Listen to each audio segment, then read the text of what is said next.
Wait போட்டுட்டு ஒரு 5-6 விசிலுக்கு நம்ம வேக வச்சு எடுத்துக்கலாம். இப்போ பார்த்தீங்கன்னா இது நல்லா வெந்துருச்சு.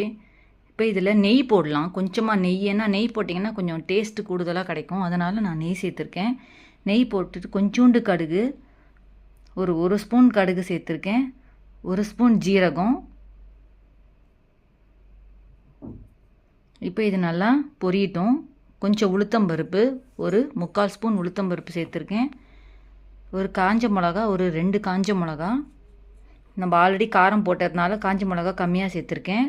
பெருங்காயத்தூள் கொஞ்சோண்டு சேர்த்துட்டு இப்போது இந்த நம்ம வேக வச்சது எல்லாத்தையும் எடுத்து இதில் நம்ம கொட்டிடலாம். இப்போ பாருங்கள் நல்லா இது குழஞ்சிருக்கு. ரொம்ப குழையவும் இல்லாமல் ரொம்ப இதுவும் இல்லாமல் மீடியமாக இருக்குது பாருங்கள் அந்த பருப்பெல்லாம்.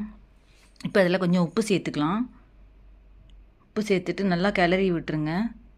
இன்னும் கொஞ்சம் உப்பு சேர்த்துருக்கேன்.